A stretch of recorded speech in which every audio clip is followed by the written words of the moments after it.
देखो आज हम लोग जानना है चैप्टर नंबर 13 का 13.1 तो पढ़ चुके हैं, 13.2 पढ़ना है।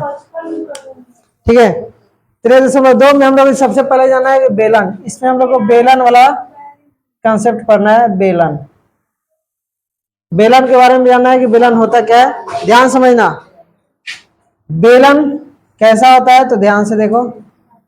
एक गिलास देखते हैं, एक साइफन देखते हैं, वो एक बेलन है।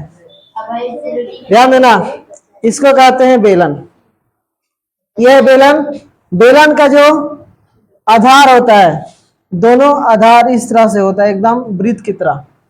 आधार एकदम वृत्त की तरह। अगर सामने इसको पलट के देखेंगे, इसको पलट के देखें तो कैसा दिखेगा, एकदम वृत्त की तरह। ग्लास जो होता है, तो ग्लास में क्या होता है, नीचे जो होता है कम होता है, ऊपर ज्यादा होता है, लेकिन इसमें दोनों बराबर होते हैं। ऊपर और नीचे दोनों का आधार बराबर होते हैं, दोनों वृत्त होते हैं। ठीक है, हम जानते हैं वृत्त में एक त्रिज्या होता है, पता है ना। तो यहाँ भी इसमें एक त्रिज्या होता है, इसे हम आर से सूचित करते हैं। यहाँ भी ये क्या कहलाएगा, आर, त्रिज्या। जो इसमें त्रिज्या आर होता है, उसी तरह यहाँ भी त्रिज्या इसका आर होगा। यहाँ भी वही त्रिज्या आर ही कहलाता है। यहाँ भी त्रिज्या क्या है, ये आर है। और ये वाला हो गया, ये वाला इसका ऊंचाई, मतलब इसका कितना हाइट है, जिसे हम एच कहते हैं।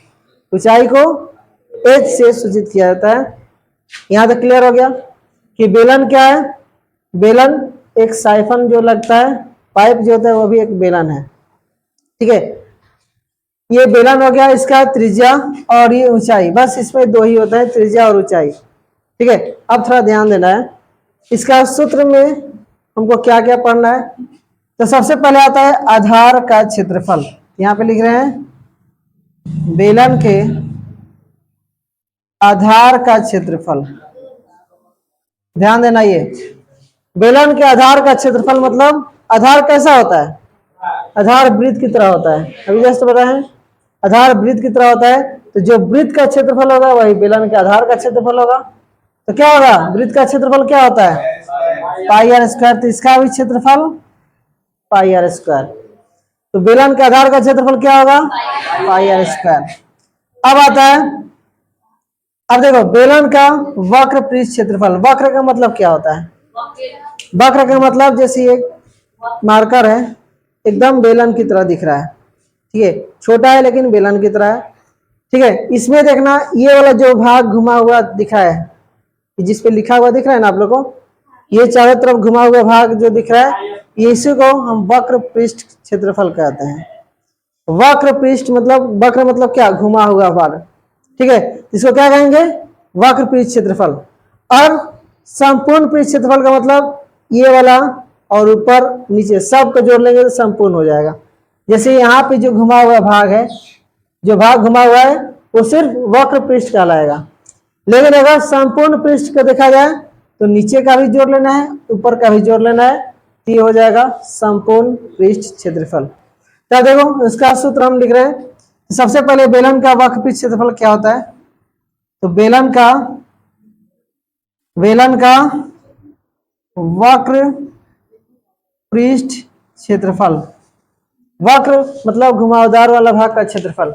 घुमावदार यानी इसका क्षेत्रफल सिर्फ निकालना है, तो क्या होगा, इसका 2 pi R H, 2 pi R H.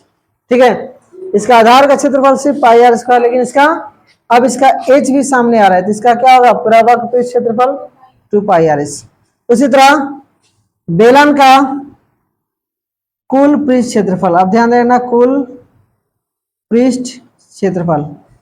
वक्र तो समझ लिए, अब कुल निकालना है। तो कुल कैसे निकलेगा, तो ये जस्ट बताएं, ये वाला कुल का मतलब टोटल, ये वाला भी ऊपर और नीचे भी, इन टोटल। तो क्या होगा इसका तो होता है 2 पाई आर एच, घुमावदार वाला यानी वक्र वाला। और ऊपर का क्षेत्रफल क्या होगा, और जस्ट बताया ना, आधार का क्षेत्रफल पाई आर स्क्वायर। आधार दोनों तरफ होता है, मतलब इधर भी पाई आर स्क्वायर जोड़ेंगे, ऊपर वाला भी और नीचे वाला भी पाई आर स्क्वायर जोड़ देंगे, टोटल हो गया। अब बाकी कहीं नहीं बचा है। इसका कुल पृष्ठ क्षेत्रफल 2 pi R H plus pi R square plus pi R square. इसको हल करेंगे तो क्या होगा, 2 पाई आर एच और प्लस 2 पाई आर स्क्वायर हो जाएगा।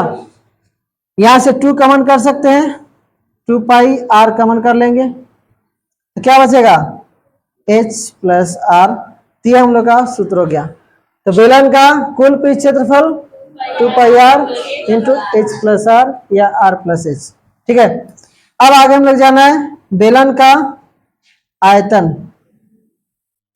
बेलन का आयतन, आयतन का मतलब क्या होता है, इस बेलन में मतलब कोई भी डब्बा है बेलन के आकार का, उसमें कितना गैस मतलब इसमें कितना जगह है उसे हम आयतन कहते हैं। ऊपर से नीचे तक कितना उसमें स्पेस है उसी को हम आयतन कहते हैं। तो बेलन का आयतन क्या होता है, याद रखना पाई आर स्क्वायर इंटू एच, यानी इसके आधार के क्षेत्रफल में ऊंचाई से गुना कर देते हैं तो हम लोग क्या होता है, आयतन निकल जाता है।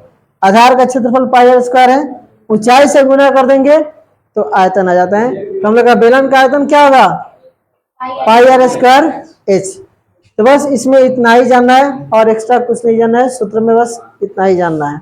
अब हम लोग क्वेश्चन देखेंगे तो पहले इसको नोट कर लीजिए कि आखिर क्या है।